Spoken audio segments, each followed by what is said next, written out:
नमस्कार साथियों, deliver law में आपका स्वागत है। आज सीपीसी के ऑर्डर 1 से लेकर ऑर्डर 20 तक का टारगेट लेकर हम बैठे हैं। बहुत ही मुश्किल टारगेट है पर असंभव नहीं है। इंडेक्स से पढ़ाऊंगा नया तरीका पढ़ाने का कि एक आदेश को आदेश एक में क्या पढ़ना है, किसकी हेडिंग देखनी है, किस में अंदर का क्या शब्द देखना है, डायरेक्ट उस पर फोकस करते हुए आपको पढ़ाऊंगा। ठीक है,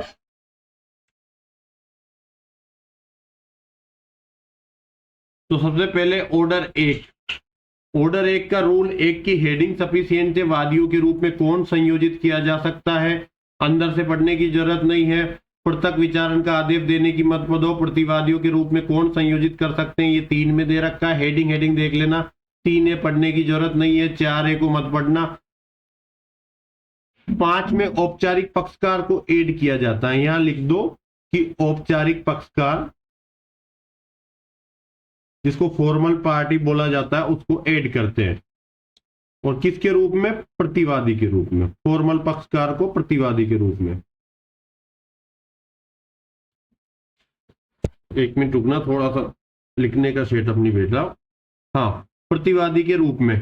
क्लियर है? आगे आप देखना, नेक्स्ट हम देखते हैं कि इसके बाद आप एक आत में आ जाओ डायरेक्ट। यहां है प्रतिनिधिवाद या रिप्रेजेंटेटिव सूट। क्या है? प्रतिनिधिवाद, या इंग्लिश में क्या बोलते हैं? Representative suit. कौन कौन लेके आता है, कब लेके आते हैं? या तो कोई व्यक्ति ला सकता है न्यायालय की अनुज्ञा से। न्यायालय की अनुज्ञा से, न्यायालय की अनुज्ञा से ऐसा मामला जिसमें कई लोग हितबद्ध है, तो कोई भी उनकी तरफ से एक व्यक्ति प्रतिनिधि बनकर वाद ला सकता है। या फिर आपको दूसरा ऑप्शन प्रतिनिधिवाद में मिलता है कि न्यायालय निदेश ने, न्यायालय को लगता है कि एक ही मैटर पे, जैसे अभी राजस्थान में आदर्श कोऑपरेटिव सोसाइटी घोटाला वगैरह, संजीवनी घोटाले हुए, तो वहां कई पक्षकार आते हैं, तो न्यायालय कह सकता है कि सभी एक ही बात लेकर आ जाओ और एक व्यक्ति उसमें रिप्रेजेंटेटिव बनाया लेगा। तो न्यायालय के निर्देश पर और न्यायालय की अनुज्ञा पर 2 प्रकार से ये वाद लाए जा सकते हैं। आप 8 की लैंग्वेज पढ़ोगे, न्यायालय के निर्देश से और न्यायालय की अनुज्ञा से 2 प्रकार से वाद लाए जा सकते हैं। तो ऑर्डर 1 रूल 8 में क्या लिख रखा है? प्रतिनिधिक वाद, लोकहितवाद भी इसको बोला जाता है। ठीक है, आप समझ जाओगे जिन लोगों ने पढ़ रखा है। जिन लोगों ने नहीं पढ़ रखा उनको थोड़ा सा अभ्यास करने की जरूरत है, उनको हैबिट में आ जाएगा। 1-9 पर आ जाओ। ठीक है, हमें क्या क्या पढ़ना था? 1-1 की हेडिंग देखनी, 1-3 की हेडिंग देखनी, 1-5 को औपचारिक पक्षकार प्रतिवादी के रूप में जोड़ा जाता है। 1-8 लोकहितवाद, प्रतिनिधिवाद, रिप्रेजेंटेटिव सूट है। या तो कोई व्यक्ति न्यायालय की अनुज्ञा से ला सकता है, या न्यायालय किसी को कहे कि आप प्रतिनिधिवाद के रूप में लेके आओ, तो न्यायालय के निर्देश पर वो व्यक्ति ला सकता है।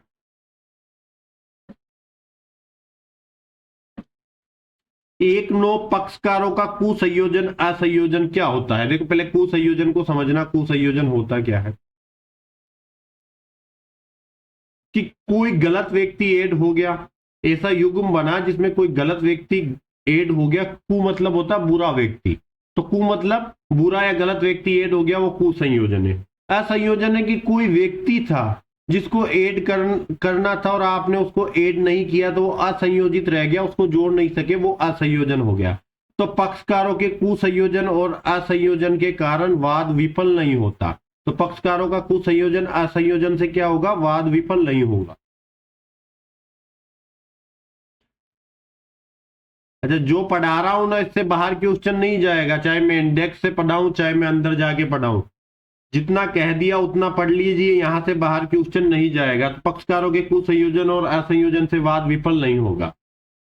पर यहां पर एक अपवाद दे रखा है, जिसको ऑप्शन में डालकर दे देते हैं। उस अपवाद को देखना। अपवाद में लिख रखा है कि यह नियम या यह धारा आवश्यक पक्षकार के असंयोजन को लागू नहीं होगी। तो आवश्यक पक्षकार हमेशा संयोजित होना चाहिए। तो आवश्यक पक्षकार के असंयोजन को लागू नहीं होगी। ये पॉइंट हमेशा पूछा जाता है ऑब्जेक्टिव के रूप में। क्लियर है? जब आप कोर्ट में प्रैक्टिस करोगे तो आपको 110 की एप्लीकेशन लगानी पड़ती है कि किसी को पक्षकार का नाम काट दो जिसका गलत जुड़ गया, किसी का नहीं जुड़ा था, असंयोजन रह गया था, उसको जोड़ दो। तो कुसंयोजन का काट दो, असंयोजन को जोड़ दो। और जब भी प्रतिवादी को जोड़ा जाता है तो वाद पत्र में संशोधन करते हैं। 110 की एप्लीकेशन पक्षकारों को जोड़ना और पक्षकारों का हटाना, काटना और जोड़ना दोनों करने के लिए ऑर्डर 1 रूल 10 की एप्लीकेशन लगती है। साधारण भाषा में 110 की एप्लीकेशन इसको बोला जाता है। फिर बाकी छोड़ देना। ये लास्ट वाली हेडिंग याद रखना कि कुसंयोजन और असंयोजन के बारे में आक्षेप कब तक कर सकोगे, तो प्रथम बार उपस्थिति पर कर सकते हो। एक बार इसको रीड कर लेना भाई। प्रथम बार उपस्थिति पर आप कुसंयोजन और असंयोजन के बारे में आक्षेप कर सकते हो। समझ आ गया ऑर्डर 1। ऑर्डर 2 पे चलते हैं। ऑर्डर 2 का रूल 1 कहता है वाद की विरचना कैसे की जाएगी। तो वाद में वो सभी मैटर जिन पर विवाद है और उन सभी फैक्टों को बताते हुए ताकि उस विवाद को प्रॉपर सोल्व करा जा सके वाद की विरचना की जाती है। तो ऑर्डर 2 रूल 1 में वाद की विरचना हेडिंग सफिशिएंट है। ऑर्डर 2 वाद के अंतर्गत संपूर्ण दावा होना, कि जो भी आप वाद लेकर आ रहे हो उसमें कंप्लीट दावा होना चाहिए। आपको 3 साल का किराया मांगना है आपको किसी से, और आप दावा कर रहे हैं कि सर आप ऐसा कीजिए 2021 का 2022 का और 2024 का किराया दे दीजिए, आपने 23 का नहीं मांगा। तो आपने अगर संपूर्ण दावा नहीं किया, कोई भाग छोड़ दिया, तो बाद में उस भाग के लिए आप डिमांड नहीं कर सकते। यहाँ इलस्ट्रेशन भी आते हैं, आप देख लेना इसको। तो वाद के अंतर्गत संपूर्ण दावा होगा। इस धारा को बोला जाता है अनुतोषों का संयोजन, कि जितने भी रिलीफ है उन सब रिलीफों को एक ही मामले में मांग लो। इसको कहते हैं अनुतोषों का या रिलीफ का जोइंडर।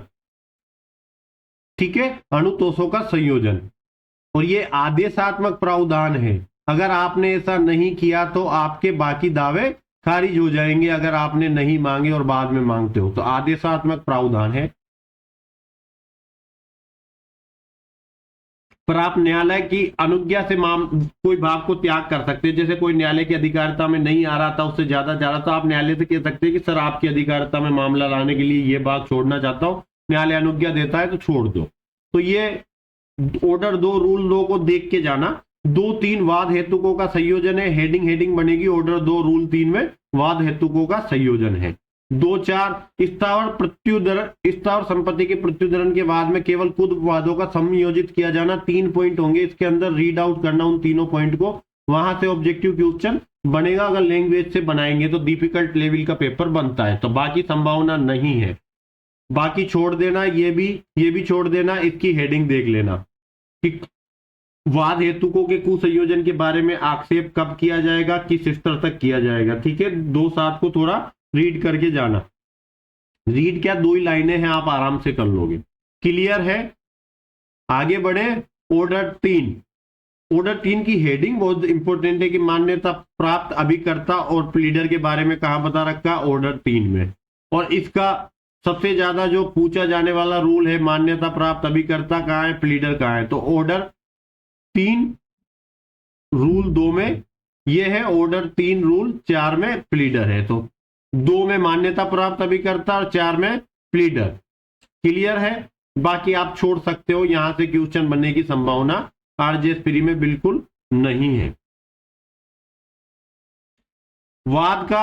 वाद पत्र द्वारा वाद प्रारंभ होगा। तो प्रत्येक वाद पत्र द्वारा प्रारंभ होगा। वाद पत्र कितनी प्रतियों में होगा, 2 प्रतियों में होगा, वही जैसे धारा 26 में लिखा था। और प्रत्येक वाद को वाद के रजिस्टर में उस साल आने वाली क्रम संख्या के अनुसार रजिस्टर्ड किया जाएगा। 2 ही रूल्स हैं। वाद पत्र द्वारा वाद का प्रारंभ होना, 2 प्रतियों में वाद पत्र प्रस्तुत किया जाएगा और सिविल वादों के रजिस्टर में उस वाद को वाद संख्यांक को चढ़ाया जाएगा। ठीक है, दोनों की हेडिंग देख जाना, अंदर से कुछ नहीं देखना।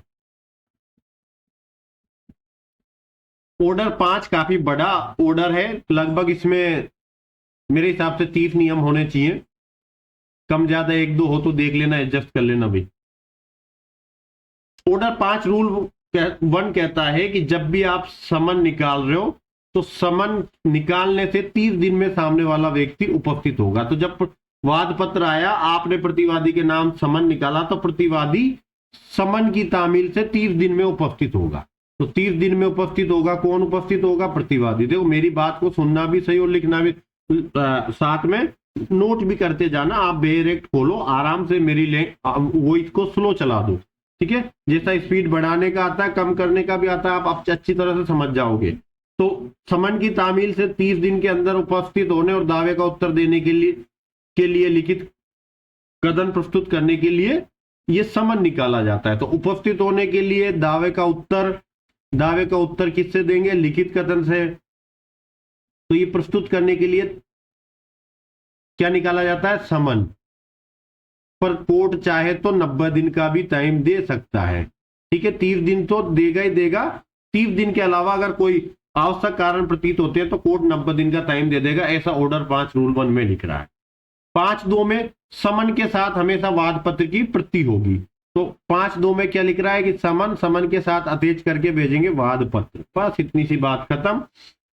5.4 पे आ जाओ, 3 को छोड़ देना कि स्व उपसंजात होने से तभी के लिए आदेश तभी किया जाएगा जब निश्चित परिसीमा का निवासी हो। तो किसी भी व्यक्ति को जब न्यायालय की अधिकारिता के अंदर है तो ही, या एक परिसीमा जो इसके अंदर बताएगा वहां रहता है तो ही उसको व्यक्तिगत उपसंजात होने के लिए कहा जाएगा। तो वो परिसीमा क्या होगी? यहां बता रखा है कि या तो न्यायालय की अधिकारिता में हो।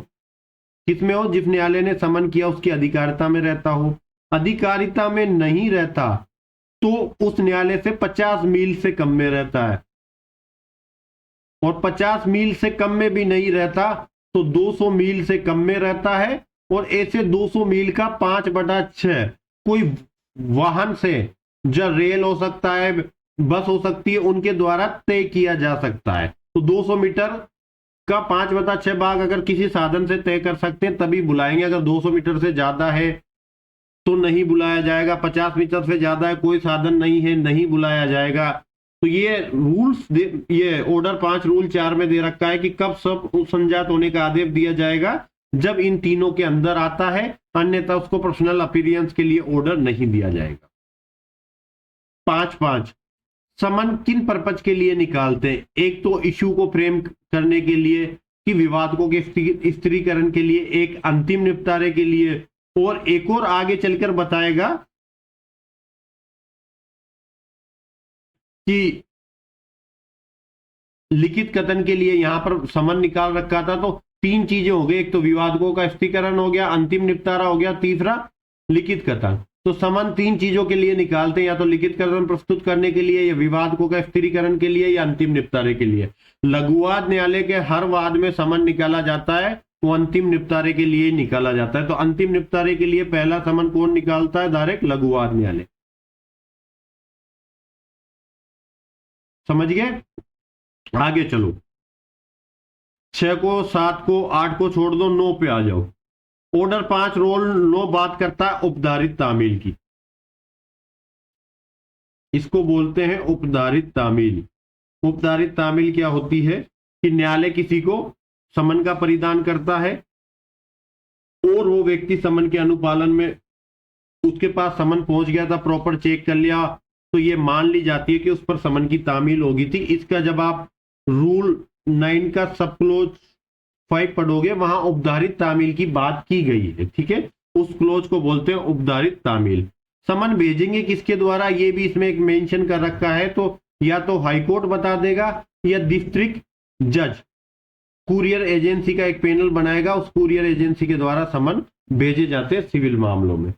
ऑर्डर 5 रूल 9 है, ये बात करता है आपकी दफ्ती तामील की, कि वादी कह सकता है कि सर मैं उसको अच्छी तरह से जानता हूं, उसका घर भी जानता हूं, मैं जाऊंगा, रास्ते में वो मिल जाएगा, उसका घर आएगा, मैं उसके घर पे समन की तामील कर दूंगा। तो जब प्रतिवादी पर समन तामील के लिए भेजा जाता है, वो अगर वादी को हाथ में देकर भेजा जाता है कि आप ही प्रतिवादी को पहुंचा देना, तो उसको कहा जाता है दफ्ती तामील। ठीक है, वादी द्वारा प्रतिवादी को हाथ में देकर तामील करवाई जाती है। ऑर्डर 5 रूल 9A में इसको क्या कहते हैं? दफ्ती तामील। करने वाला व्यक्ति होता है उसको हर काला बेली बोला जाता है। ये कोर्ट की लैंग्वेज है, हमारे किसी काम की नहीं है। खारिज कर देना, ये धाराएं जितनी मैं क्रॉस कर रहा हूं। अब आ जाओ धारा, सॉरी नियम, अब आदत धाराओं की हो रही है तो धारा ही बोला जाता है भाई। ऑर्डर 5 रूल 15 परिवार के व्यस्त सदस्य पर समन की तामील। कुटुंब के कोई भी व्यस्त सदस्य पर समन की तामील कर देंगे। नौकर, सेवक, लिपिक ये परिवार के सदस्य नहीं है।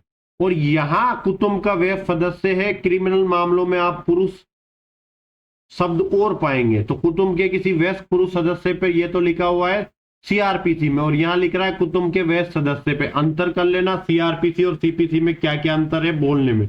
यहां कुटुंब के किसी भी वयस्क सदस्य पर तामील कर सकते हैं, वहां पुरुष वयस्क सदस्य पे की जाती। आगे बढ़े, 5-16 छोड़ देना, 5-17। अच्छा, 5-16 में तो लिख रहा है कि जिस व्यक्ति पर तामील करते हैं तो वो अपना साइन कर कर उसको हस्ताक्षर अभी स्वीकृति देगा कि मैंने समन प्राप्त कर लिया। 5-17 बात करता है आपका चस्पान की तामील की। जब प्रतिग्रहण से इंकार कर दे, घर पे नहीं पाया जाए तो कोई दिक्कत नहीं है, घर के ऊपर चिपका दो, चौराहे पे चिपका दो, एक कोर्ट में चिपका दो। ये होते है चस्पान की तामील, कि चिपका कर जो तामील की जाती है समन की, घर के ऊपर, चौराहे पर, सहज दृश्य बाग पर, जो आप लैंग्वेज पढ़ते हो उसको कहते हैं चस्पान की तामील 5-17 में। ठीक है, 5-18 छोड़ देना, 5-19 छोड़ देना, 5-19 से छोड़ना, 5-20 वेरी वेरी इंपॉर्टेंट है। यहां से क्वेश्चन आता है कि प्रतिस्थापित तामील कहां का प्रोविजन कहां किया गया। ऑर्डर 5 रूल 20 में प्रतिस्थापित तामील है। प्रतिस्थापित तामील का मतलब होता है, एक तो आपको न्याय सदन में लगाना है, दूसरा आपको घर पर चिपकाना है। ये भी तो चस्पान की तामील थी सर, पर यहां पर केवल घर पर चिपकाने की बात थी कि अगर घर पर नहीं मिलता है, लेने से इंकार करता है तो घर पर चिपका दो, फोटो खींच के ले आओ। यहां प्रतिस्थापित तामील में है कि भैया किसी भी माध्यम से तामील नहीं की जा सकती, तो एक तो न्याय सदन पर नोटिस बोर्ड पर लगाओ, एक घर पर चिपका दो, और एक अगर सफिशियंट पैसा वैसा है तो समाचार पत्र में भी निकलवा दो, अगर वैसा वादी खर्चा पे करने के लिए तैयार है। इसको कहा जाता है प्रतिस्थापित तामील। ठीक है, रेस्टिट्यूट बोलते हैं क्या प्रतिस्थापित को, देख लेना भाई। प्रतिस्थापित तामील का प्रभाव ऐसे ही होता है कि मानो तामील कर दी गई थी। ये रीड कर लेना भाई, इंपोर्टेंट धारा है इनको। ऑर्डर 20 को, सॉरी ऑर्डर 5 रूल 20 को रीड कर लेना, देख लेना। 21 छोड़ देना, 22 छोड़ देना, 23 छोड़ देना, 24 कारागार में प्रतिवादी पर तामील तो किस पर करेंगे, कारागार के बाहर साधक अधिकारी को देकर, कारागार के बाहर साधक अधिकारी को देकर,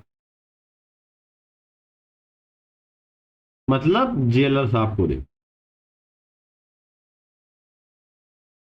5-25 छोड़ देना, 26 छोड़ देना, 26 से छोड़ देना। 27 पर आ जाओ, सिविल लोक अधिकारी, रेल कंपनी, स्थानीय प्राधिकारी, कुल मिला के सरकारी नौकरी वालों पर तामील कैसे करेंगे, तो जिस विभाग में काम करते हैं विभाग के प्रमुख को, जिस विभाग में आप नौकरी कर रहे हो उस विभाग के प्रमुख को दे देंगे, वो तामील करवा देगा। वायु सैनिक, नौसैनिक और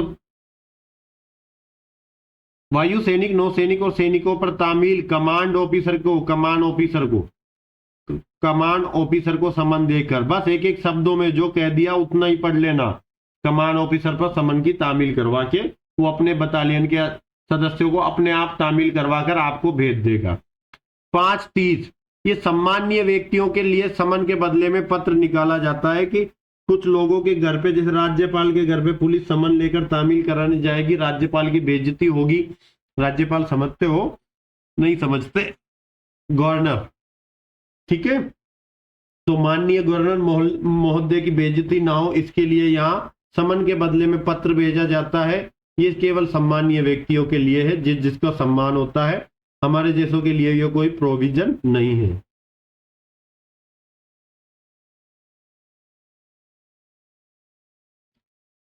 आ जाए ऑर्डर 6 पे,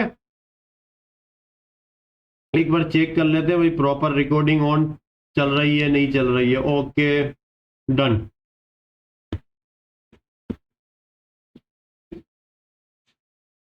ऑर्डर 6, 7, 8 ड्राफ्टिंग प्लीडिंग के हिसाब से इंपोर्टेंट है, इसलिए इस पर थोड़ा ज्यादा जोर दिया जाता है। मैं तो हमेशा कहता हूं कि जेलों वाले एग्जाम में तो पूरा डिट्टो एक एक शब्द याद होना चाहिए, पर आरजीएस में थोड़ा सा मैं कम कर देता हूं लोड, तो पढ़ने का तरीका थोड़ा सा वही रहेगा पर उसको बदल के बताते हैं। सबसे पहले ऑर्डर 6 अभिवचन प्लीडिंग की बात कर।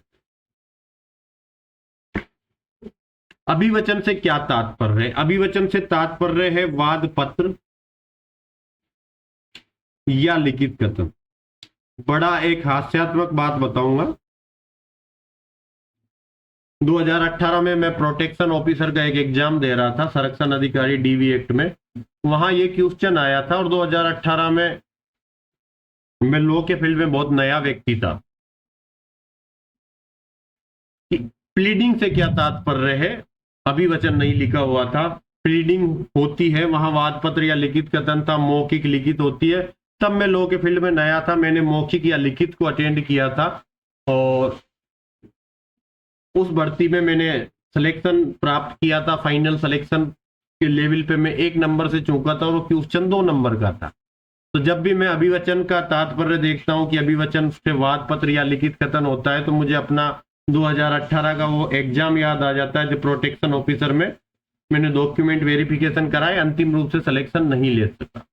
मैं ये इसलिए नहीं बता रहा कि ये मेरी उपलब्धियां, मैं आपको इसलिए बता रहा हूं ये चीजें कि 2018 में एक बच्चा जो लॉ के फील्ड का छोटा सा बच्चा होता वो भी इस क्वेश्चन को इजीली कर लेता और मेरे को ये क्वेश्चन नहीं आता था। आप भी अगर इसी क्षेत्र में आगे बढ़ रहे हो तो आप सोच सकते हो कि समय, साल 2 साल बहुत होते हैं परिवर्तन करने के लिए। प्रॉपर गाइडेंस, प्रॉपर स्ट्रेटजी है और आपका डेडिकेशन है तो ये सफलता को सुनिश्चित करने के लिए सफिशिएंट है। ज्यादा किताबें पढ़ने की जगह एक ही किताब को ज्यादा बार पढ़ने पे ध्यान दो। सेलेक्टेड पोर्शन पढ़ो, अच्छा पढ़ो, एक स्ट्रेटजी के पार्ट साथ पढ़ो। मार्गदर्शन करने वाला एक व्यक्ति आपका होना चाहिए जो मेंटर हो, आपको प्रॉपर मार्गदर्शन करे।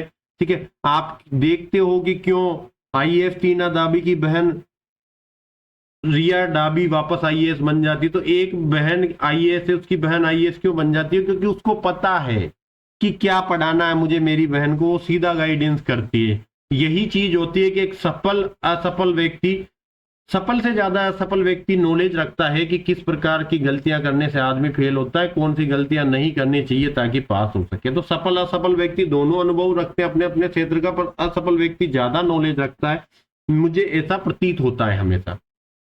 अभिवचन का क्या अर्थ है? वाद पत्र या लिखित कथन। दो अभिवचन में तात्विक तथ्यों का कथन होगा, न कि साक्ष्यों का। हेडिंग देख जाना। अभिवचन का प्रारूप क्या होगा? तो आपको अपेंडिक्स ए या इसको बोलते हैं परिशिष्ट ए के प्रारूप देखने होंगे। परिशिष्ट ए के प्रारूप, प्रारूप लिखना था भाई, प्रारूप लिख, प्रारूप, ये अभिवचन के प्रारूप होंगे, परिशिष्ट ए के प्रारूप। ठीक है। 4 कि जहां आवश्यक हो वहां विशिष्टियां का दिया जाना। तो कहां विशिष्टियां देंगे उस चीज को देखना।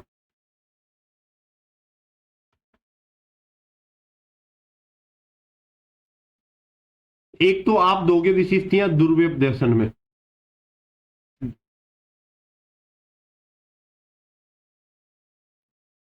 जैसे ये यहां लगना था, देख लेना एक बार। दुर्व्यपदेशन में कुछ ज्यादा ही गलती हुई। दुर्व्यपदेशन है ना, दुर्व्यपदेशन हो गया।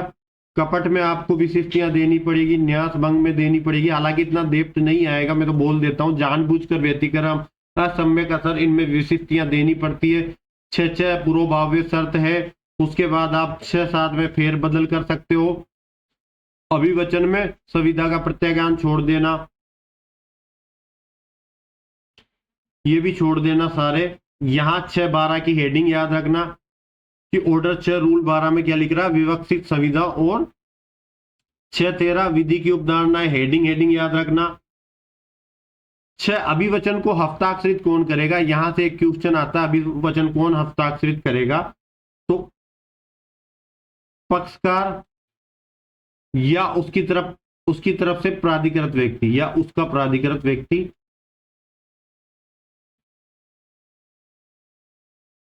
प्लस उसका प्लीडर। ऑर्डर 6 रूल 14 ए, सूचना की तामील के लिए पता। तो यहाँ एक रजिस्ट्राकृत पता शब्द लिखा होता है। रजिस्ट्रीकृत पता के नाम से इस धारा को पूछा जाता है कि रजिस्ट्रीकृत पता का प्रोविजन किस ऑर्डर में किया है।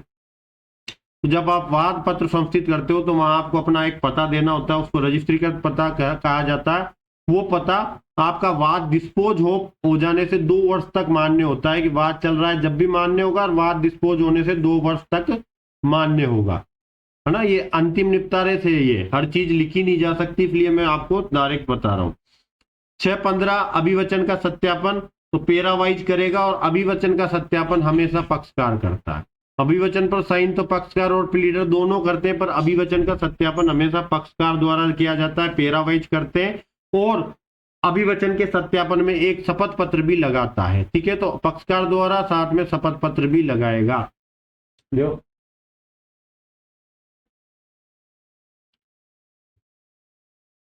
अभिवचन का काट दिया जाना, हेडिंग सफिशिएंट है, कि अभिवचनों को काट देंगे। कब काटेंगे? जब अनावश्यक हो, कलंकात्मक हो, तुच्छ तंग करने वाले हो। रिजु विचारण पे एक बार रीड कर लेना भैया, अंदर के ऑप्शन बना के दे दे, किसी में न लगा के दे दे तो दिक्कत हो जाएगी।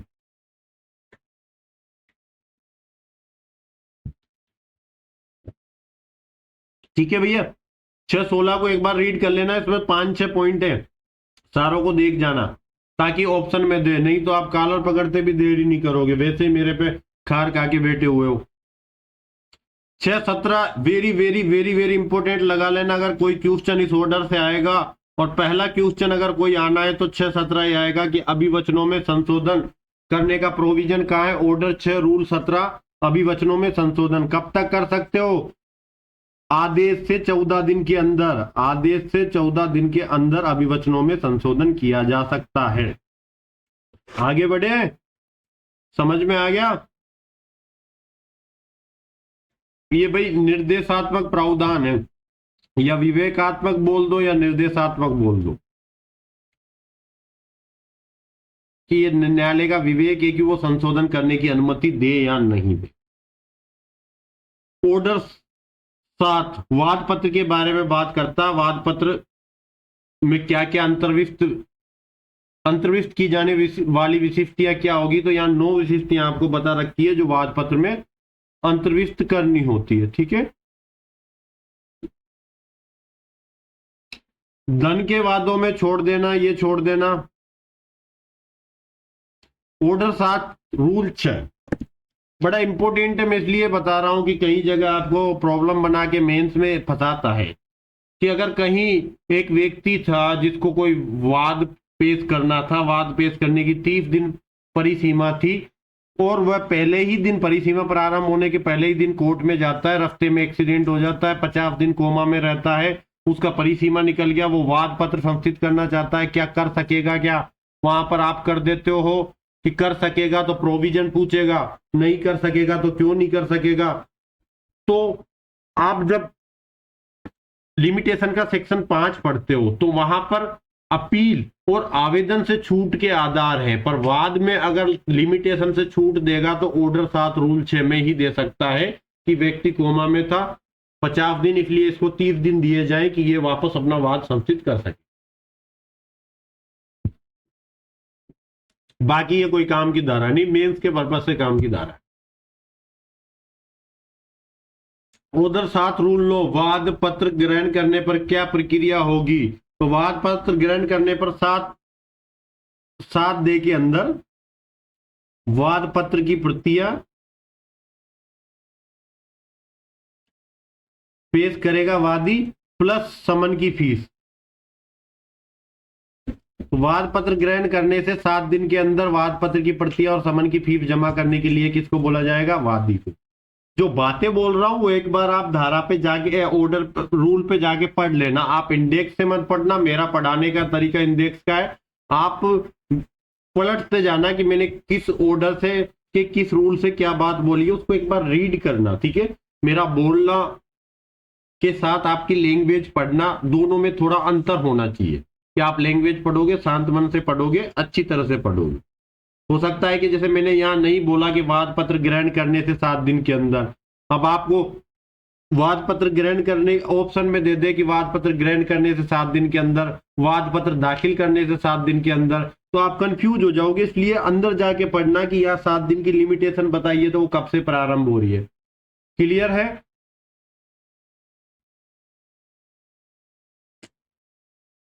वाद पत्र का लौटाया जाना। तो अगर सही कोर्ट में पेश करने के लिए यहां पर लौटाने का प्रोविजन करता है। अगर वाद पत्र गलत कोर्ट में पेश कर दिया तो सही कोर्ट में पेश करने के लिए लौटा सकता है। कौन लौटा सकता है? यहां ट्रायल कोर्ट के बारे में लिखा हुआ, पर अपील और रिवीजन कोर्ट भी ऐसा आदेश दे सकता है। अपील एंड रिवीजन कोर्ट भी, बाकी कोई काम की बात इसमें है नहीं। और जब लौटाएगा तो अगले न्यायालय में, जिस न्यायालय में उसको जाने के लिए बोलेगा, उस न्यायालय में उसकी उपसंजाति के लिए तारीख भी सुनिश्चित कर सकता है। बस काम की चीज नहीं है, बस ऐसा एक लाइन जो बोली वैसी दिमाग में रहनी चाहिए। अभी तो क्या बहुत जल्दी में पढ़ रहे हैं, फ्री के बाद जब मेंस में पढ़ेंगे तो आपको सिविल और क्रिमिनल मामलों में प्रोसीजर समझाएंगे, ताकि आपको एक सीआरपीसी सीपीसी को पढ़ने का फॉर्मेट पता रहे कि कैसे पढ़ा जाता है। ठीक है, अभी तो मेरा उद्देश्य अच्छी क्लास पढ़ा के व्यूज लेने की जगह पास कराने पे है, कि आप पास हो जाओ फ्री, और फिर हमें समय मिले 4-5 महीने का और मेंस की तैयारी करवाऊं मैं 2-3 फैकल्टियों के साथ, अच्छी तैयारी करवा सकूं, ऐसा मेरा प्रयास रहेगा। 7-11 इसको कौन नहीं जानता? कोई मूर्ख ही होगा जो इसको नहीं जानता होगा। अब आप हाँ नहीं भरोगे कि आप इसको नहीं जानते, सब जान गए होंगे जिन्होंने नहीं पढ़ा होगा। वाद पत्र को नामंजूर करने के 6 आधार। एक एक आधार को क्रम सहित याद रखना मैं तो अच्छी मानता हूं। पहला होगा वाद हेतु प्रकट नहीं होता है। दूसरा कि अनुतोष का मूल्यांकन कम किया गया था। तीसरा होगा कि अनुतोष का मूल्यांकन तो ठीक किया था पर उसके लिए अपर्याप्त स्टाम्प पत्र लगाया था। फोर्थ होगा वाद विधि द्वारा वर्जित है तो नामंजूर कर देंगे। 5 होगा वाद पत्र 2 प्रतियों में पेश नहीं किया गया है। तो 6 होगा ऑर्डर 7 रूल लो की अनुपालना करने में असफल रहा है, मतलब वो 7 दिन के अंदर वाद पत्र और फीस नहीं दी है, तो इन 6 मामलों में वाद पत्र नामंजूर कर दिया जाता है। रिजेक्शन ऑफ शूट क्लियर है, अच्छे से जाना। रिलीफ क्या है इसका? रिलीफ पूछा जाता है। रिलीफ क्या है? एक तो 2-2 में इसको डिग्री मानते, अपील कर दो, तो 2-2 में रिलीफ डिग्री मानो, चिन्ह में 1 में अपील कर दो। एक तो ये रिलीफ है। एक आप यही रूल 13 में वाद पत्र की नामंजूर से नया वाद पत्र लाने उपस्थित करने से प्रभावित नहीं होगा, तो आप नया वाद ला सकते हो। अगर 7-9 में रूल आपका वाद पत्र खारिज हो गया तो 7-13 में नया वाद लेकर आ सकते हो। बाकी 7-14 की हेडिंग देख जाना, उन दस्तावेजों की प्रस्तुति जिन पर वादी का वाद निर्भर करता है। और एक 7-17 देख लेना कि दुकान का बही खाता जब भी पेश करता है तो जेरोक्स करा के जेरोक्स को मूल से मिला लेंगे और मार्किंग कर लेंगे कहां कहां पे कांचात हो रही है, और मूल प्रति लौटा देंगे। ठीक है, मूल प्रति की प्रविष्टि को चिन्हांकित करके लौटा दिया जाएगा। हेडिंग सफिशिएंट है 14-17 क्लियर है। ऑर्डर आद पर आ जाते हैं। ऑर्डर आद बात करता है लिखित कथन मुजरा प्रतिदावा। मुजरा देख तो नाम सुनते रेखा की याद आ गई होगी। ये रेखा वाला मुजरा नहीं है, सेट ऑफ वाला मुजरा है। 2018 में मैं भी मुजरा सुनते रेखा की याद आती थी, अमिताभ बच्चन मुजरा देख रहा है वैसा वाला। पर अब दौर अलग है, समझ में आ गया कि मुजरा मतलब सेट ऑफ होता है। ऑर्डर 8 लिखित कथन मुजरा प्रतिदावा। 10 रूल पढ़ेंगे। पहला कहता है लिखित कथन कितने दिन में पेश करना है? पढ़ के आए सर, कोई दिक्कत नहीं है। 30 दिन में 30 दिन में नहीं किया तो न्यायालय 90 दिन का टाइम दे सकता है, कारण अभिलिखित करके। तो लेखबद्ध कारणों से अधिकतम 90 दिन। अधिकतम शब्द आ जाए तो 90 दिन करना। और कहते लिखित कथन कितने दिन के अंदर प्रस्तुत किया जाना चाहिए? तो 30 दिन के अंदर। कब से? समन की तामील से। ये छोटे छोटे पॉइंट मरा देते हैं भाई, इसलिए मैं कहता हूं कि मेरा बोलने के साथ आप लैंग्वेज भी पढ़ना। क्लियर है? आगे बढ़े।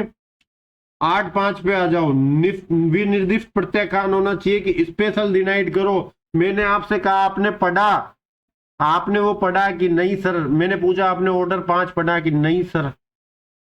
मैंने तो कुछ नहीं पढ़ा। तो ये कुछ नहीं पढ़ा का मतलब नहीं, आपको स्पष्ट रूप से अपने लिखित कथन में कहना होगा सर जो आप वाद ऑर्डर 5 की बात कर रहे हैं वो मैंने आपको ऑर्डर 5 की क्लास बिल्कुल नहीं पढ़ी।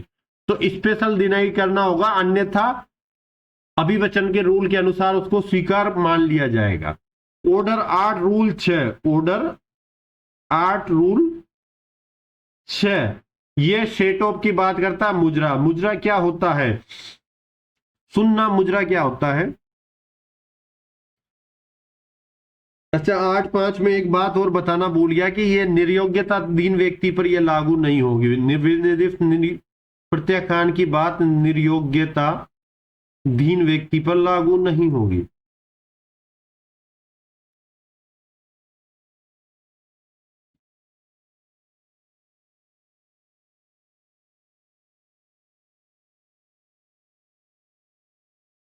और यह एक बात और लिख रही होगी कि प्रतिवादी अगर अभिवचन को फाइल नहीं करता है तो वाद पत्र में जो निर्दिष्ट तथ्य उनके आधार पर जजमेंट सुना दिया जाता है।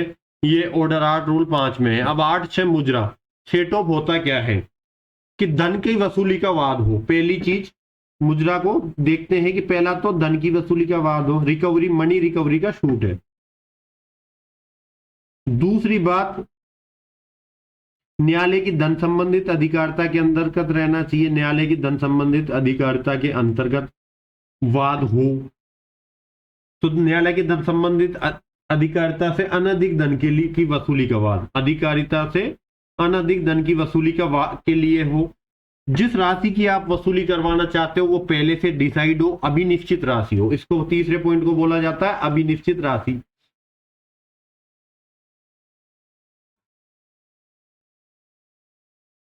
फोर्थ पॉइंट को देखना कि वैध रूप से वसूल योग्य वो धन होना चाहिए। ऐसा नहीं कि आप कोई सट्टेबाजी का पैसा वसूल रहे हो, वो पैसा वैध रूप से आप वसूल कर सकते थे, उसी को मुजरा करा सकते हैं, तो वैध रूप से वसूलनीय होना चाहिए।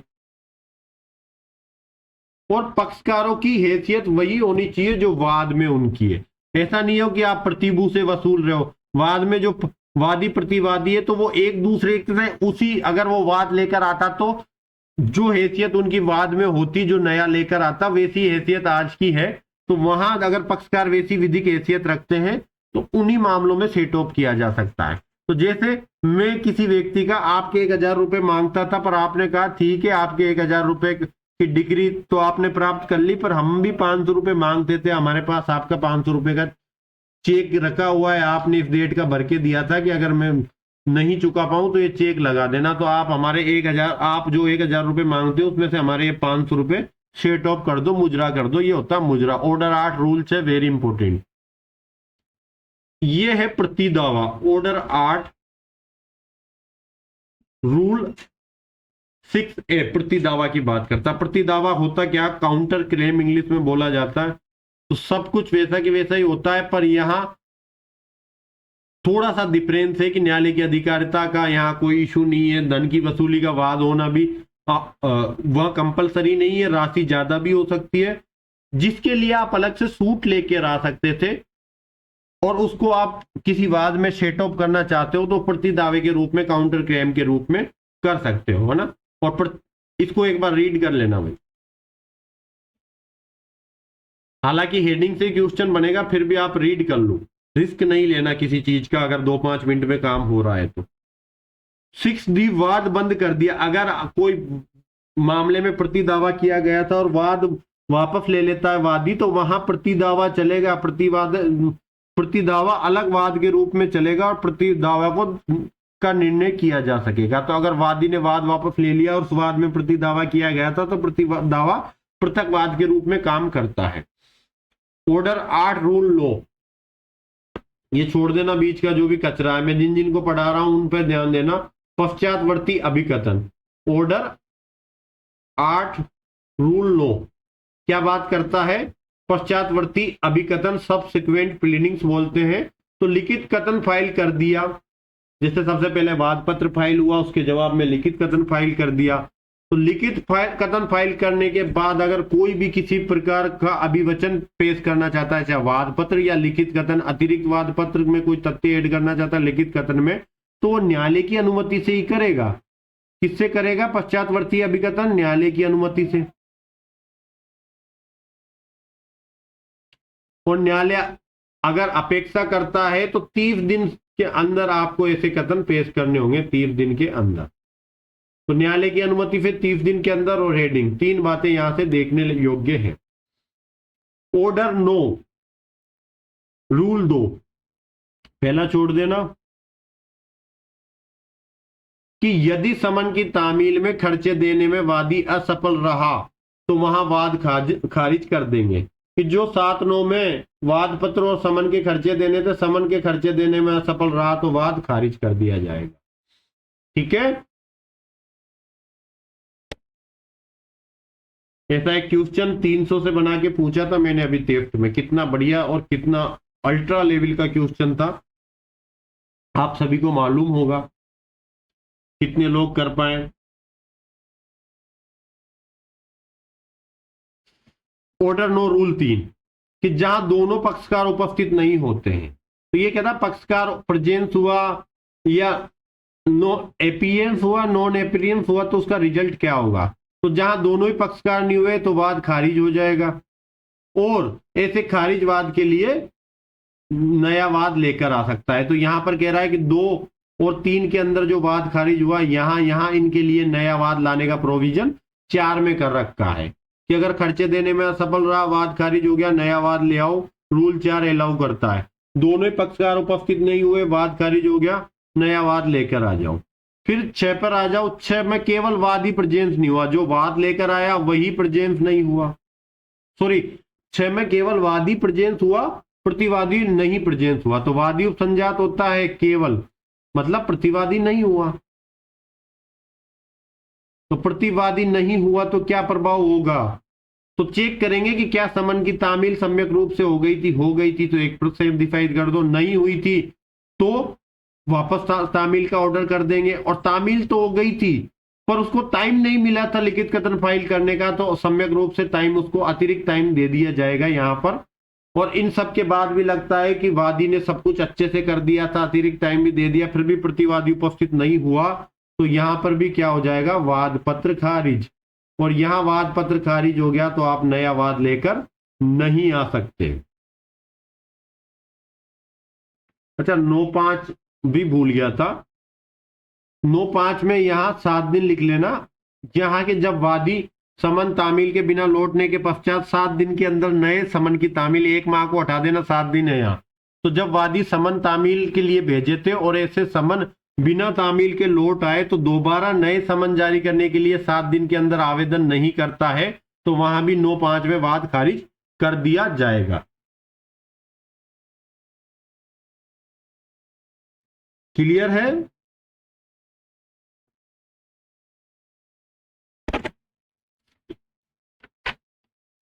नोच है, केवल वादी उपसंजात हुआ, तामील प्रॉपर हुई थी तो एक पक्षीय कार्रवाई कर देंगे। अच्छा वाद खारिज क्यों करेंगे, एक पक्षीय कार्रवाई करेंगे यहां, सॉरी ये गलत लिख दिया था, वाद खारिज नहीं होता, एक पक्षीय एक्स पार्टी सुन के उसको डिसाइड कर दिया जाएगा।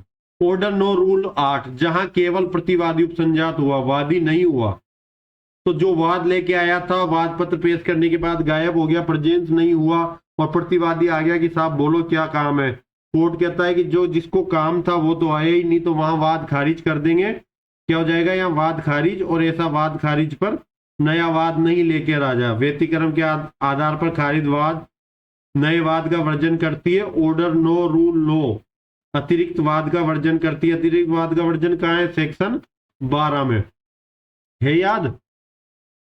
तो यहाँ नो कहता है कि रूल 8 के आधार पर जो खारिज हो गया वहां नया वाद का वर्जन है, पर आप खारिजी पास करने के लिए आवेदन कर सकते हो कि ऐसा वाद पत्र खारिज हो गया, तो वहां खारिजी पास करने के लिए आवेदन किया जा सकता है। या वाद पत्र खारिज है पर आप खारिजी पास करने के लिए आवेदन कर सकते हो।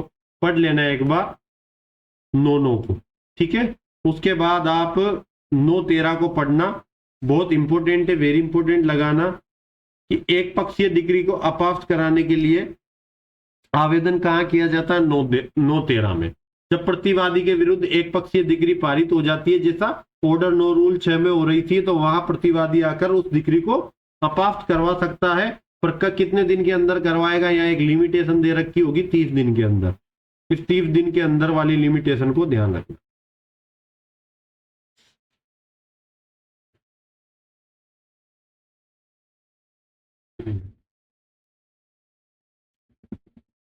ठीक है आगे बढ़ते हैं। ऑर्डर 10 कुछ मत पढ़ना, एक तो आप पढ़ लो, 10 में एक पढ़ लेना कि अभिवचनों में के कथन स्वीकृत प्रत्याख्यात ये डिसाइड करेगा। 10(1)(a) पढ़ लेना, वैकल्पिक विवाह समाधान के लिए मंच प्रदान करेगा, ठीक है।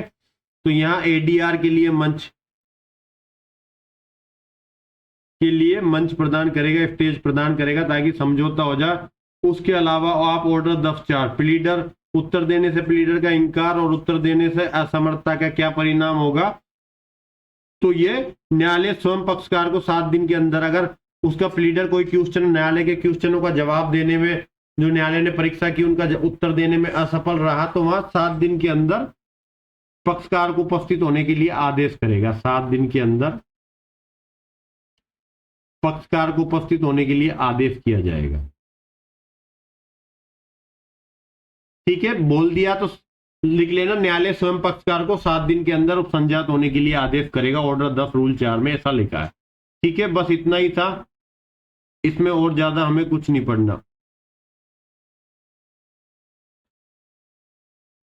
परिप्रश्न और प्रकटीकरण। तो परिप्रश्नों का प्रकटीकरण, एक तो इसकी हेडिंग्स याद रखना। अंदर की बात करें तो परिप्रश्नों का प्रकटीकरण तो 7 दिन के अंदर, परिप्रश्नों के प्रकटीकरण के लिए, परिप्रश्नों के प्रकटीकरण की इजाजत के लिए न्यायालय को आवेदन करेगा व्यक्ति की, मैं परिप्रश्नों को के द्वारा कुछ क्वेश्चन पूछना चाहता हूं प्रतिवादी से, और ऐसे आवेदन से 7 दिन के अंदर न्यायालय विनिश्चय करेगा। तो एक तो यह 7 दिन की लिमिटेशन ध्यान रखना, विनिश्चय की, आवेदन का विनिश्चय 7 दिन के अंदर किया जाएगा। किसका आवेदन? प्रश्नों के प्रकटीकरण का जो आवेदन है उसका विनिश्चय 7 दिन के अंदर करेंगे। 11(4) में परिप्रश्नों का प्रारूप, तो ये परिशिष्ट ग का प्रारूप होगा, परिशिष्ट ग का प्रारूप, का प्रारूप 2। ठीक है, 11(6) देखना, परिप्रश्नों के संदर्भ में उत्तर द्वारा आक्षेप, तो उत्तर में शपथ पत्र द्वारा आक्षेप कर सकते हो, उत्तर में या लिख लेना शपथ पत्र द्वारा आक्षेप। कि परिप्रश्न में से कोई परिप्रश्न मतलब क्वेरी होती है कि सामने ने, आपने कोई आरोप लगाए, सामने वाला उसको समझने के लिए कि वाद पत्र में जो कथन लिखे उनको स्पष्टीकरण करने के लिए छोटे छोटे प्रश्न कर सकता है। क्या आपसे पूछेगा सर ये क्या लिखा हुआ है वाद पत्र में, आप ये बात कहना चाह रहे हो क्या, ऐसा कोई भी आपको छोटे छोटे परिप्रश्न बनाकर भेज देगा ताकि उससे वो वाद पत्र के कथनों को स्पष्ट किया जा सके, समझ सके वो। 11(7) में परिप्रश्नों को अपास्त करना, काट दिया जाना। तो परिप्रश्नों की तामील से 7 दिन के अंदर आप परिप्रश्नों को अपास्त और काटने के लिए आवेदन कर सकते हैं। कब? परिप्रश्नों की तामील से 7 दिन के अंदर।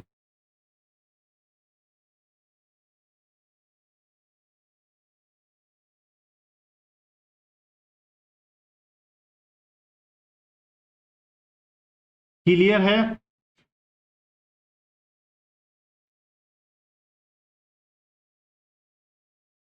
उसके बाद 11(8) उत्तर में दिए गए शपथ पत्र का फाइल किया जाना। तो यहां 10 दिन की एक लिमिटेशन है कि परिप्रश्नों के उत्तर शपथ पत्र द्वारा 10 दिन के अंदर दिए जाएंगे। तो उत्तर के शपथ पत्र 10 दिन के अंदर आपको भेजने हैं, परिप्रश्नों के उत्तर शपथ पत्र पे देने और 10 दिन के अंदर। 11(12) दस्तावेजों का प्रकटीकरण के लिए आवेदन किया जा सकता है। हेडिंग ठीक है, वो परिप्रश्न थे रूल 1 से लेकर 11 तक, और 12वें में बात कर रहा है कोई दस्तावेज के प्रकटीकरण के लिए भी न्यायालय को आवेदन किया जा सकता है। 11(14) देख लेना, दस्तावेज का पेश किया जाना। तो 11(14) न्यायालय द्वारा दस्तावेजों को पेश करने के लिए आदेश करने की शक्ति है। ऑर्डर 11 रूल 14 में क्या है? न्यायालय द्वारा दस्तावेजों को पेश करने के लिए आदेश करने की शक्ति। ऑर्डर 11 रूल 17 कहता है जब सूचना दी गई है तो निरीक्षण का समय क्या होगा? तो यहां सूचना से 10 दिन के अंदर निरीक्षण किया जाएगा, सूचना से 10 दिन के अंदर।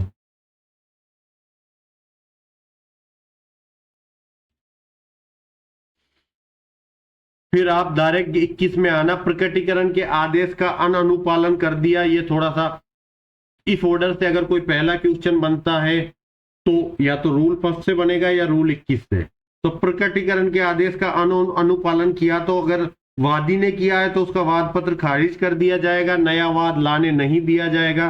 और प्रतिवादी ने प्रकटीकरण के आदेश का अनुपालन किया है तो उसकी प्रतिरक्षा काट दी जाएगी।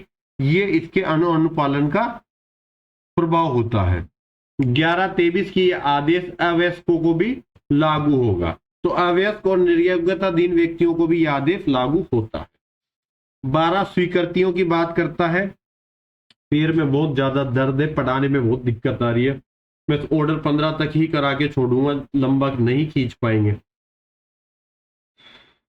ऑर्डर 12 रूल 2, दस्तावेजों की स्वीकृति के लिए सूचना। ठीक है, तो यहां स्वीकृतियां, तो दस्तावेजों की स्वीकृति के लिए एक सूचना भेजेंगे, सूचना से 7 दिन के अंदर उसको स्वीकार करना होगा। क्या सूचना भेजेंगे कि सूचना से 7 दिन के अंदर दस्तावेजों को स्वीकार करो कि ये दस्तावेज को आप सत्य मानते हैं या नहीं। सत्य नहीं मानता, मैंने 10वीं की मार्कशीट लगाई थी, वो कहता है कि ये तो सत्य नहीं है, और बाद में वो सत्य साबित हो जाती है, तो उसको खर्चे देने होंगे वो सुनवाई की, और उसको सत्य साबित करने में जो खर्च हुआ, जितने कोर्ट की कार्रवाइयों में पैसे लगे। तो यहाँ सूचना के से 7 दिन के अंदर दस्तावेजों को स्वीकृत करने के लिए बोला जाता है। ऑर्डर 12 रूल 4 देखना, तथ्यों की स्वीकृति के लिए सूचना। तो सुनवाई से 9 दिन पूर्व सूचना देता है कि उसकी तामील से 6 दिन के अंदर तथ्यों को स्वीकृत करें। सुनवाई की जो अगली तिथि तय होती है उससे 9 दिन पहले सूचना देगा, जैसे ही सूचना पहुंचे उससे 6 दिन के अंदर आप तथ्यों को स्वीकृत कर लें। हालांकि कोई काम की नहीं, कंफ्यूजन करने वाली चीजें छोड़ देना, कोई काम की नहीं है।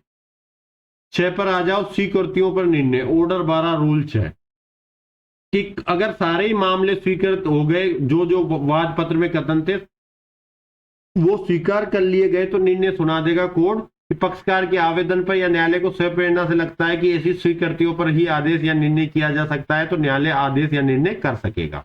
ये ऑर्डर 12 प्रोविजन करता है। छोड़ देना बाकी चीजें, जो बता रहा हूं ये बहुत कचरे ऑर्डर है, यहां से एक भी क्वेश्चन नहीं आता मेरी तरफ से, तो सीधा सीधा यही कहना है। ऑर्डर 13, दस्तावेजों का पेश किया जाना, परिबद्ध किया जाना, लौटाया जाना। ठीक है, कहाँ है सीआरपीसी में, सिमिलर सेक्शन, कमेंट सेक्शन में बताना। न्यायालय द्वारा दस्तावेजों को पेश करना, परिबद्ध करना के संबंध में आदेश करने की शक्ति कहां पर करता है सीआरपीसी में, देख के बताना मुझे। ऑर्डर 13 रूल 1, मूल दस्तावेजों को विवादकों के स्थिरीकरण या उससे पूर्व पेश किया जाएगा। हेडिंग देख लेना। 13.8 की हेडिंग देखना, न्यायालय किसी दस्तावेज को परिबद्ध करने के लिए आदेश कर सकेगा। तो न्यायालय किसी दस्तावेज को परिबद्ध करने के लिए आदेश कर सकेगा। 13.9 मेंस में थोड़ा इसका क्वेश्चन बन जाता है, मेंस के अकॉर्डिंग इसको ऑर्डर 13 रूल 9 को देखना, ग्रसित दस्तावेजों को कब लौटाया जा सकता है। 13 देख के जाना, न्यायालय स्वयं अपने अभिलेखों में से या न्यायालय के अभिलेखों में से कोई भी कागज मंगा सकेगा। हेडिंग देख लेना, वैसे नहीं देखो तो भी फर्क नहीं पड़ता। क्लियर है। 14 पे चले, विवादकों की विरचना। 14 को थोड़ा वेटेज देंगे हम। विवादकों की विरचना ऑर्डर 14 रूल 1 में है, इंपोर्टेंट है, यहां से हेडिंग इंपोर्टेंट है। विवादक कितने किस्म के होते हैं? 2 किस्म के विवादक, 2 प्रकार के। एक होता है तथ्य के विवादक और दूसरे होते हैं विधि के विवादक। मिश्रित विवादक कभी भी नहीं होते। ठीक है, जो कहता है तथ्य और विधि के मिश्रित विवादक वो कभी भी नहीं होते। राजस्थान हाईकोर्ट आरपीएससी ने ऐसा माना है। हालांकि बड़े बड़े ऑथर में लिखा हुआ तथ्य और विधि के मिश्रित विवादक होते हैं। मैं अपने एग्जाम अकॉर्डिंग बात कर रहा हूं कि विवादक 2 किस्म के, तथ्य के और विधि के विवाद। ऑर्डर 14 रूल 2 बात करता है कि न्यायालय द्वारा सभी विवादकों पर निर्णय सुनाया जाएगा। सभी विवादकों पर निर्णय सुनाना है, परंतु यदि वाद का निपटारा किसी प्रारंभिक विवादक पर हो सकता है तो वहां सभी विवादकों पर न्यायालय निर्णय सुना भी सकता है, नहीं भी सुना सकता। हालांकि सुनाना सभी पर चाहिए, कॉमन रूल है कि न्यायालय सभी विवादकों पर निर्णय सुनाएगा। पर पहला ही विवादक लिमिटेशन का है और वो विधि का विवादक है, उस पर ही जजमेंट हो जाएगा कि बात सुना जाना चाहिए या नहीं, खारिज किया जाना चाहिए। तो वहां ऐसा प्रथम विवादक, प्रारंभिक विवादक पर भी वाद का निपटारा हो सकता है, तो वहां बाकी इश्यूज पर निर्णय सुनाना न्यायालय के लिए आवश्यक नहीं होगा। पहले विधि के विवादक सुने जाएंगे, उसके पश्चात तथ्य के विवादक सुने जाएंगे। विधि के विवादक क्या होते हैं? जैसे न्यायालय की अधिकारिता, विधि द्वारा कोई स्रष्ट वाद का वर्जन, जैसा रेफ जुडिकेटा वगैरह हमने पढ़ा है, या वो सेक्शन 12 पढ़ा है कि अतिरिक्त वाद नहीं लेके आ सकते और कोई लेके आ गया, या फिर आप लिमिटेशन के आधार पर किसी वाद को प्राइमा फेसी उड़ा रहे हो। समझ गए 14.2 को क्या कहना चाहता है।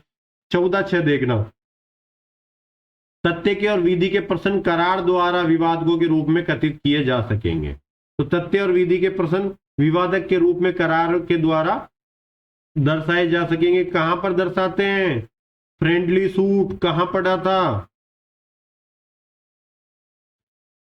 नहीं, अगर यह नहीं याद हो रहा हो तो एक बार बाल्टी में मुंह देके धो लो उसको, मुंह को, तब जाके याद आएगा कहां पढ़ा था।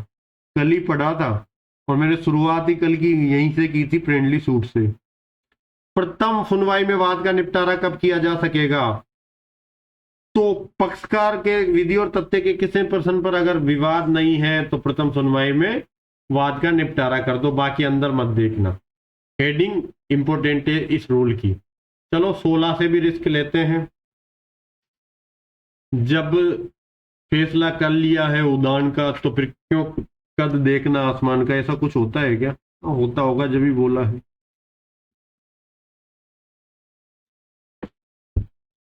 ऑर्डर 16 रूल 1 बात करता है साक्ष्यों की सूची और साक्ष्यों को समन। तो विवादकों के स्त्रीकरण से 15 दिन के अंदर, विवादकों के स्त्रीकरण से 15 दिन के अंदर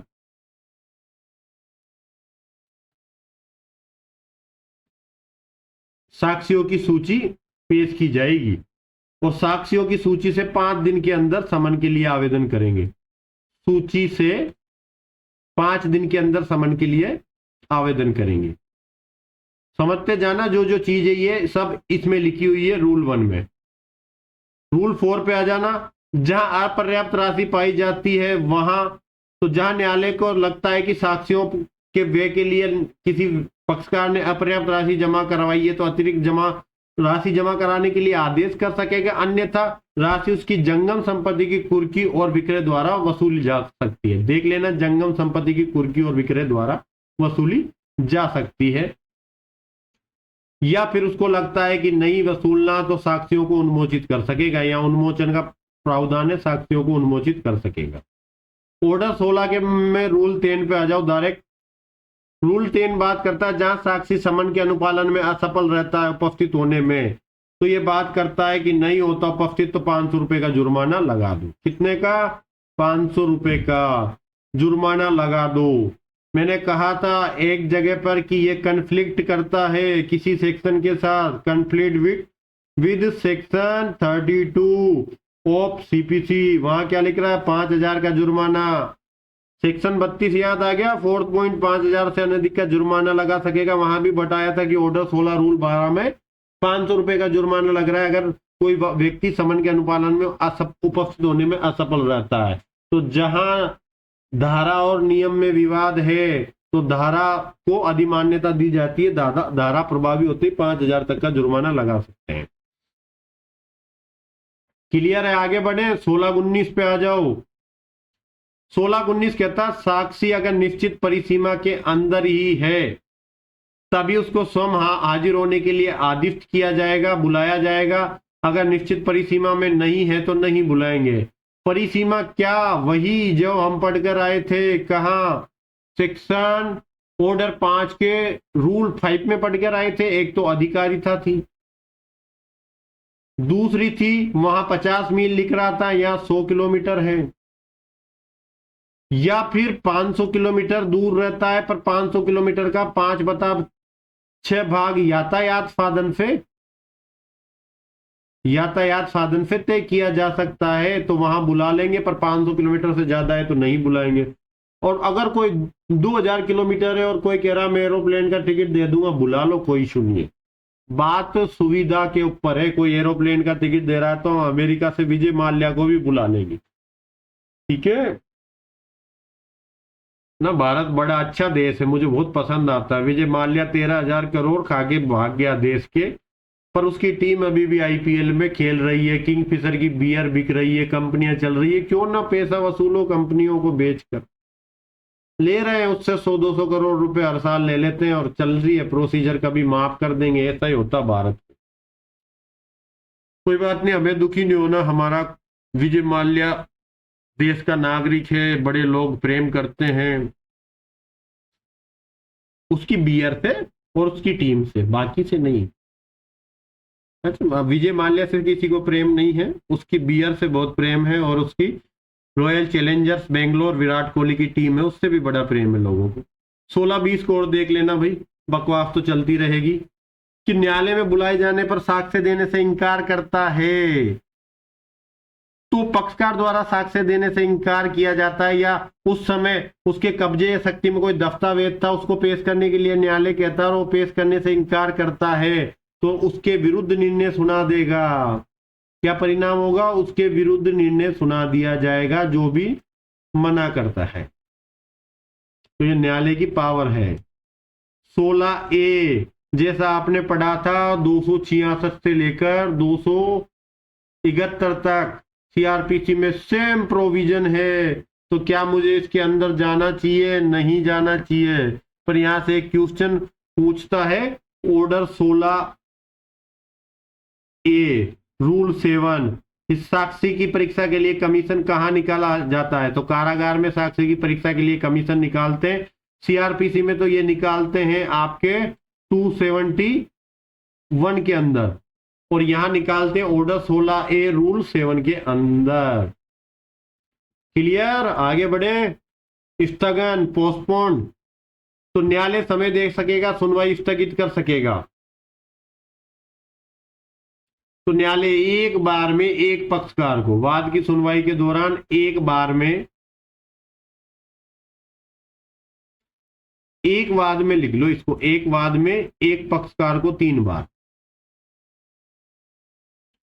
बार एडजर्नमेंट दिया जा सकता है, स्थगन दिया जा सकता है। इसकी हेडिंग वेरी वेरी इंपॉर्टेंट है भाई, ये देखना कि एक तो 17 और 19 के हेडिंग्स बहुत इंपॉर्टेंट है। यहां से आदेश की हेडिंग पूछी जाती है कि शपथ पत्र कौन सा ऑर्डर में है और स्थगन किस ऑर्डर में है। ठीक है, बाकी सब कुछ कचरा है, छोड़ जाना। रूल 1 देखना, उसमें यही बात लिख रही है, बस बाकी को छोड़ देना। 18 काफी बड़ा ऑर्डर है, पढ़ेंगे 20 तक तो ले चलेंगे, हिम्मत करते हैं। वाद प्रारंभ करने का अधिकार किसको होगा? भाई वादी को होगा सामान्यतः, पर वो प्रतिवादी आके कहता है कि वादी ने जो भी बातें की मुझे स्वीकार है, पर मैं भी कुछ आपत्ति करना चाहता हूं, वो सुनिए आप। तो वहां प्रतिवादी आरंभ कर देगा अगर वादी की सभी बातों को स्वीकार करता है। ऑर्डर 18 रूल 3A की पक्षकार का अन्य साक्षियों से पहले उपस्थित होना। तो जब भी एविडेंस हो रहा होगा, ऑर्डर 18 एविडेंस की बात करता हूं, जब भी एविडेंस होगा तो पक्षकार पहले आएगा, बाद में उसके विटनेस आएंगे, साक्षी आएंगे। तो पहले पक्षकार, बाद में साक्षी। 18(4) देखना, साक्ष्य का अभिलेखन कैसे करेंगे? तो मुख्य परीक्षा का साक्ष्य हमेशा शपथ पत्र पर होगा। सुनना मेरी बात को, मैं लिख नहीं रहा हूं, पैर में दर्द है, हाथ से लिखने का मन नहीं हो रहा है, सुन लेना अच्छी तरह से एक एक लाइन को, कि मुख्य परीक्षा का साक्ष्य हमेशा शपथ पत्र पर ही लिया जाएगा। अगर कमीशन पर साक्ष्य नोट करा रहे हैं तो कमिश्नर साक्षी की भावभंगिमा को नोट कर सकता है। किसी प्रश्न के संबंध में कोई आक्षेप अगर करता है, कमीशन पर परीक्षा हो रही तो कमिश्नर उस आक्षेप को लिख लेगा, और कमिश्नर कमीशन निकालने से 60 दिन के अंदर कमीशन को लौटाएगा। पहली बार आप सीआरपीसी सीपीसी में ये चीज पढ़ रहे हो कि कमीशन हमें कितने दिन के अंदर लौटाया जाना चाहिए, तो यहां सीपीसी में प्रोविजन है कमीशन निकालने से 60 दिन के अंदर कमीशन लौटाएगा। कमिश्नर कौन होगा? तो यहां कमिश्नर का एक पैनल की बात करता है कि कमिश्नर के लिए हाईकोर्ट एवं डीजे दोनों ही कमिश्नरों का पैनल बनाएंगे। ठीक है, जैसे पीपी का पैनल बनाता था, जिला मजिस्ट्रेट बनाता था डीजे की से परामर्श करने के पश्चात, वैसा वैसा ही प्रोविजन है। समझ गए होंगे चारों बात कि एक तो मुख्य परीक्षा का साक्ष्य शपथ पत्र पर होगा, कमिश्नर साक्ष्य की भावभंगिमा लिखेगा। कोई अगर कमिश्नर के द्वारा प्रश्न किया जाता है उस पर वो आक्षेप करता है तो कमिश्नर आक्षेप को लेखबद्ध करेगा, न्यायालय उस आक्षेप को डिसाइड करता है। कमीशन निकालने की तारीख से 7 दिन के अंदर न्यायालय को वापस कमीशन की रिपोर्ट प्रस्तुत करेगा। कमिश्नर की पैनल दीजिए या हाईकोर्ट बना सकता है। ऑर्डर 18 रूल 12 पे आ जाओ। अभी मैंने क्वेश्चन पूछा था टेस्ट 2 में, यहीं से था रिलेटेड, जब मैंने सीआरपीसी से पूछा था कि साक्षी की भावभंगिमा के बारे में, कहां पर है 280 में, पर वहां ऑप्शन में 278 कर दिया था, टाइपिंग एरर था, सुधार दिया। मानव है, पहला टेस्ट था, कभी कभी छोटी मोटी गलतियां हो जाती है, बड़े बड़े शहरों में छोटी मोटी बात होती रहती है, माफ कर दिया करो। ऑर्डर 18 रूल 16 पे आ जाओ। साक्षी की तुरंत परीक्षा करने की शक्ति। अगर कोई व्यक्ति देश छोड़कर बाहर जा रहा है तो सुनवाई के पहले उसकी परीक्षा कर लो। तो यहाँ सुनवाई से पूर्व परीक्षा। मैं कह रहा हूं सर मैं तो जा ही रहा हूं और आपके एविडेंस तो बाद में शुरू होगा, मैं तो विदेश जा रहा हूं 10 सालों के लिए, तो उसकी सुनवाई से पूर्व ही परीक्षा कर सकता है। ऑर्डर 18 रूल 16 में 18-17 न्यायालय साक्षियों को बुला सकेगा, उनकी पुनः परीक्षा कर सकेगा। सेम वैसा के वैसा ही है जैसा 317 में है। कहाँ 317 सीआरपीसी। निरीक्षण करने की न्यायालय की शक्ति कहाँ थी, वहां 317 में, तो 310 में थी सीआरपीसी में, वैसा के वैसा यहाँ न्यायालय निरीक्षण कर सकता है। निरीक्षण करने की न्यायालय की शक्ति ऑर्डर 18 रूल 18 में है, 310 सीआरपीसी के इक्वल। शपथ पत्र हेडिंग इंपोर्टेंट है, बाकी अंदर 19(1) में लिख रहा है किसी बात को शपथ पत्र द्वारा साबित किए जाने का आदेश देने की शक्ति। हेडिंग सफिशिएंट है। 19-30 वे विषय जिन तक शपथ पत्र सीमित होंगे। तो शपथ पत्र निजी ज्ञान के विषय तक सीमित होंगे, और अगर कोई किसी व्यक्ति से उसे विश्वास पर कोई बात पता लगी है तो विश्वास पर आधारित कथनों को आधार के साथ वो बता सकता है। इसको रीड कर लेना भाई, थोड़ा सा मेरा जोर भी कम हो जाएगा बोलने का। इसको रीड कर लेना, तीसरे वाले को हेडिंग के साथ प्लस रीड भी कर लेने। दो चीजें, एक तो निजी ज्ञान पर और एक कोई विश्वास पर आधारित कथन है, तो उसको आधारों का कथन करना होगा कि किस आधार पर उसको विश्वास हुआ।